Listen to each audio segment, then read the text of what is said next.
2 more loads canceled on me, neither of which my fault. Did actually get all my repairs done, so there's some good news. And HBARN was willing to move the load I was supposed to pick up on Monday to tomorrow, so at least I can get back out there and try to earn some cash. What do you think on this episode of The Clutch Trucker Channel? Clutch Trucker, filmed before a live and fuzzy studio audience. Yep, that is Rusty, the world-famous meatball dog. Hey YouTube, Clutch Trucker here. Thanks for tuning in to another edition of the Clutch Trucker Channel. Alright, yes, you can see I'm moving. I'm currently on my way to the Hat 6 truck stop in Evansville, Wyoming. Just got all repaired in Gillette at the Freightliner there. Yeah, as I said in the very opening, lost 2 more loads. It's ridiculous. First off, you know, I said I was going up to Wright, Wyoming to pick up a couple of skid steers. Well, that turned into a giant fiasco. Turns out they didn't have a dock, they didn't have a ramp, they needed a specialized flatbed trailer that either has its own ramps or can dip down to pick up the load. Let me show you what this looked like. Alright, this is what I was supposed to pick up with no ramp, no dock, no way to get them on. You can see we're out here in the middle of freaking nowhere.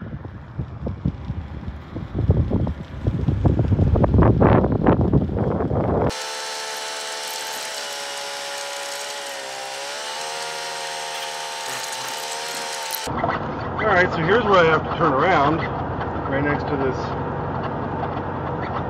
oil rig. Unfreaking real.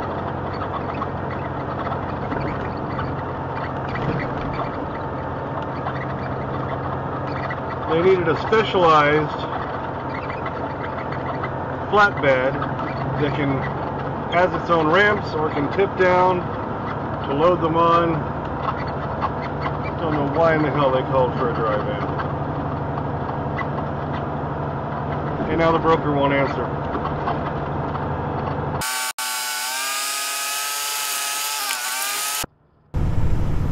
Yeah, the broker on this is one that we were able to work with now that we have inspections in 90 days. Promised $150 tow-new. Of course, we have not seen that rate con yet, nor do I think we ever will. Today, after all, is Thursday, the 18th. Like I say, it's about 5:49 p.m. Mountain Time as I'm heading down to Evansville.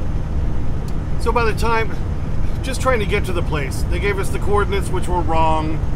So I had to have this guy finally come and get me, and he brings me out to the place, and you saw what I was dealing with there. Yeah, we couldn't load that. What do you expect me to just pick him up and throw him in? Check off. Anyway, so by the time I got back to the truck stop in Wright, it was too late to try to find anything else for that day. So I got up this morning, started early, started looking, and I found a load. I kept trying to find different stuff. Found one picked up near Rapid City tomorrow, and was going to go to Alliance, Nebraska. There's only 170 loaded miles. I got them up to 850, which would have been $5 a mile loaded miles, even if you had included all miles for me to go get it, and then after I delivered to get back to Glen Rock, Wyoming to do another one of these HBARN loads from Glen Rock to Rothschild, Wisconsin, it still would have paid $1.50 a mile even with all the empty miles. Yeah, so it had to sit over the weekend, but I thought, well, maybe I could get all the truck repairs done. Just as I'm about to leave to head up to South Dakota, they call me back and they say, oh, well, they've had so much rain, you'd be delivering to a construction site, and it's all mud, and we're going to have to push this off. I'm like, really? Really? So that one went away. So started heading up that direction anyway, and was going to aim for a Freightliner in Rapid City that I had called to see if at least I can get the work done I need to get done about the fuel lines and the fuel gauge. Then as I'm driving into Gillette, which was only 35 miles north of where I was, saw another Freightliner. They're all owned by Floyd's, but they were something else, so I thought maybe a few years ago that maybe they're still got some decent people there. And I was able to check in, they got me right in. So now I've got no load, and maybe I still have the one on Monday. But good news is they got me right in, and you know, like I said, here it is, 5:50, whatever. I'm done. I'm all repaired. And turns out it was the fuel line from the passenger tank. The exhaust is right by the passenger tank.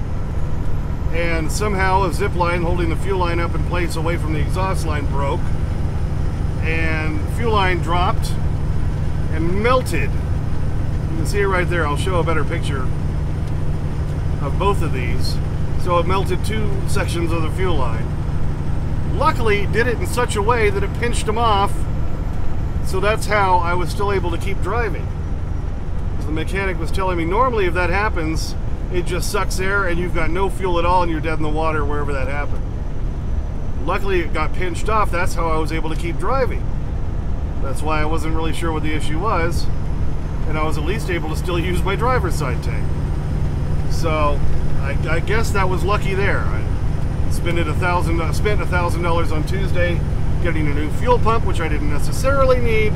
But like I said in the last video, it was probably getting close to time for that one anyway. So fine. And then he was able to fix the fuel gauge too. It was a wiring issue somewhere between the fuel cylinder and where it plugs in up front. He tried to chase that down for, he said, quite a while. And then finally just gave up and put an entirely new wiring harness in there that goes between the fuel cylinder and all the way up front. So great, that's now fixed. So now I'm completely repaired. I've just had no loads for a week now. So of course I had to do the graduation thing.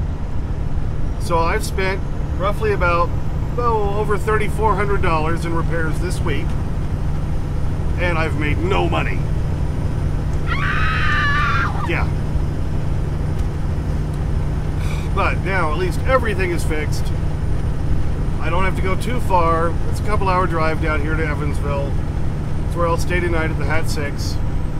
That'll put me 25 miles away from my pickup. I called Lon at H-Bar Inn, great guy. He was so forgiving on Monday when I had to say, look, I'm sorry I can't do your load. So, you know, I still wanted to keep the one picking up Monday. And I called him this afternoon when they told me the fuel line part was already done. So I called him and said, look, that one I'm picking up Monday, can I pick it up tomorrow and deliver on Monday in Wisconsin? He said, let me make some calls. Called me back. Yep, we're able to do all that. So, yay! Happy days. So, at least I can start earning some money. It's not going to come anywhere near close to paying off all the repairs, recent repairs. At least any fuel I'll have to buy over the next couple of days will be covered by that. And then hopefully next week I just need to start running my ass off and making money. I'm completely stocked. Got, again, thank you, Junior, for sending Rusty more dry food. Still got the bacon strips from Connie. So I think we're pretty good. Okay, so here we are parked at the Hat 6 Travel Plaza in Evansville, Wyoming. This is a real nice truck stop. They have, they used to have a Moe's in here. They don't anymore. They have, I think, a Schlotsky sub and something else. They even have a bar. They've got actually a fairly good selection of frozen foods. You can even get steak here, believe it or not. So they have a few different things. Nice bathrooms and all that. Dumped my toilet tank when I got here. So we pick up tomorrow morning in Glen Rock, Wyoming. The load I've done 2 times now, and I was supposed to do on Monday, but we had to give that one back.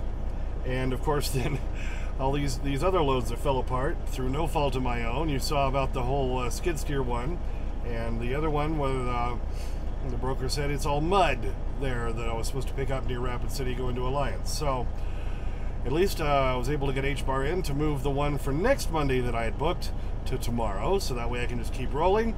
Now that the truck is all fixed, finally, and it wasn't just terribly expensive for the amount of time. They spent a good 5 hours working on that today. And, you know, like I showed earlier, look at these melted fuel lines, and they melted in such a way that they pinched off. I mean, you couldn't ask for better luck than that. Because he was telling me usually when that sort of thing happens, then of course they don't melt in a way like that if they hit the exhaust. Mine melted themselves closed. and so therefore it was only pulling from the driver's side tank. But he said whenever he's seen that happen before, then they just suck air and you're dead in the water right there because your engine can get no fuel. So somebody was watching out for me. I think, you know, it was very, very important for me to get home for my daughter's graduation ceremony and her commissioning with the ROTC. So all I can figure is I got a little help, at least so I could still make it home, and that if the breakdown was going to happen, it was going to happen after that. So lucked out. Like I was saying earlier, not terribly expensive, really, considering all they did. They were, like I say, we're at it for 5 hours today. $1,038.93. $93 of shop supplies. You always get that whenever you go into any shop. It's like when you go to a hotel and you get all those extra charges, extra taxes that they put on top of your room fee, where you're paying for the local Boy Scouts or something like that, or in some cases, the trash for the city. You never know. So, you know, there was a handful of parts and things that he used, splicing things, a wiring harness, yada yada, which only amounted to probably 50, 60 bucks. But, you know, like I say, for doing both of those jobs, big jobs, and getting everything working again properly, and he even said that in his notes that he tried to make sure he got the lines out of the way so that won't happen again. So, way to go. This guy was cool. Caleb was his name. And when he came walking out to get my truck today, yeah, he's a little beer belly covered in grease, got the hat all covered in grease, and his boots are worn and everything. I'm like, yeah, this is my kind of guy. This is the kind of guy you want working on your truck. And he did a great job. Oh, also, I didn't get to mention it because I was so busy dealing with all the breakdown stuff in the last two videos. Sunday while I was at Sap Brothers, and since I was the one who had to spot and then repair the ABS line issue, I also went ahead and took my time and installed my new electric and air lines between the truck and trailer. Look at this. Okay, you can see right there, there's the new red and blue line and the electric line, and they come with these metal handles painted red and blue. I like that. There's the electric line. They've got the winder around them to keep them protected. It's hanging off my extension. Off that spring, there's the other spring in the back that holds it off the back of the cab going around the tire because it drops down behind there for the air lines. And there's my new spare tire, one of my old drives, mounted onto a brand new wheel and strapped into my rack behind the cab. So I've got everything there. It's all complete. Don't it look pretty? Yeah, so now all that's done, and my spare tire they had saved for me. I had to go find it in the yard for them, but it had my name on it. And they finally got the wheels in, so you saw all that in the video.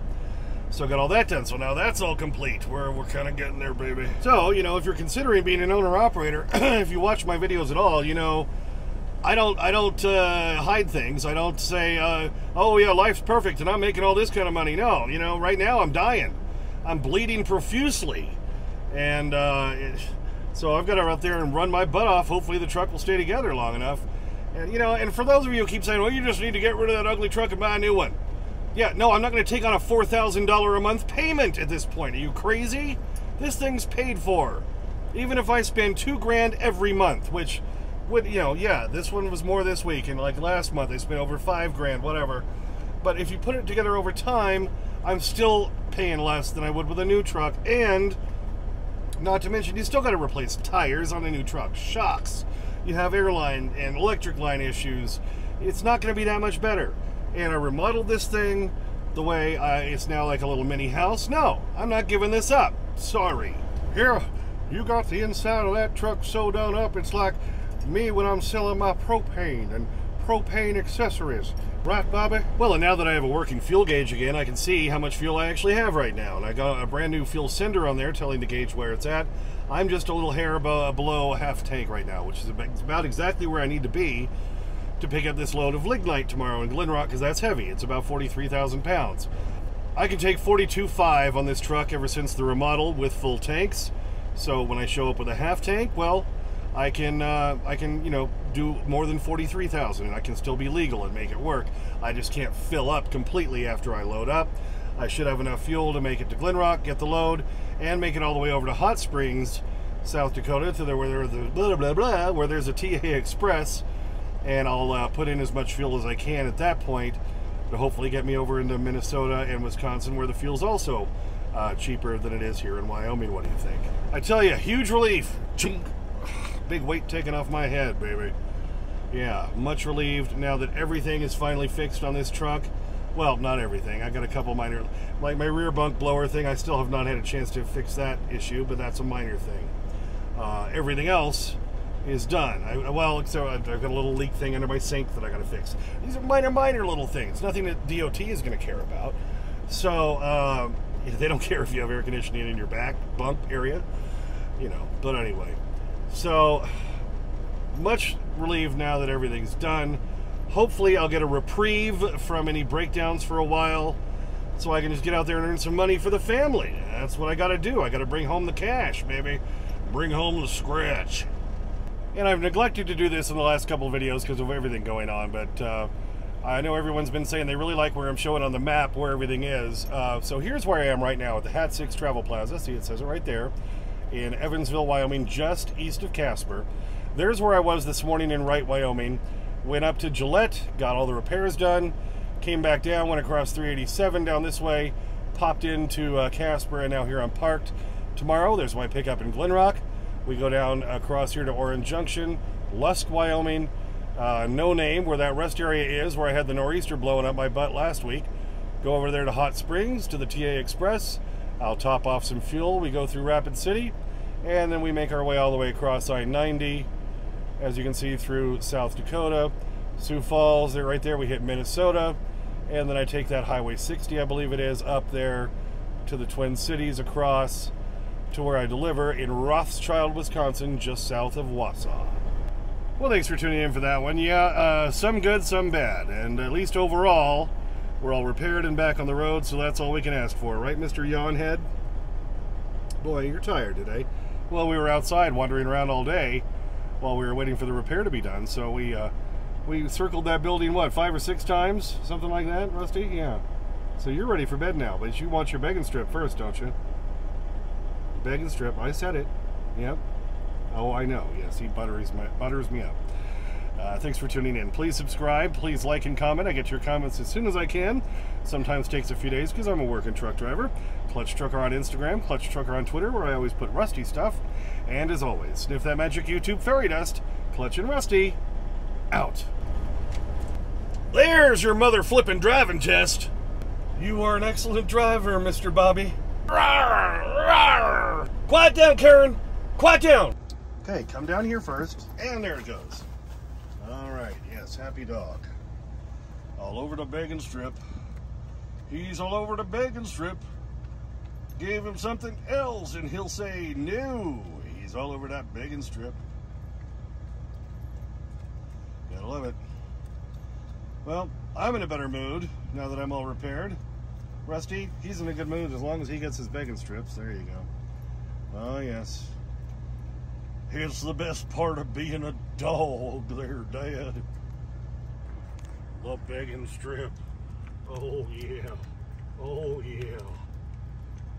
All right, making good work of that one. Happy doggy. You almost done there, big guy? I didn't see any strips fall or anything, pieces.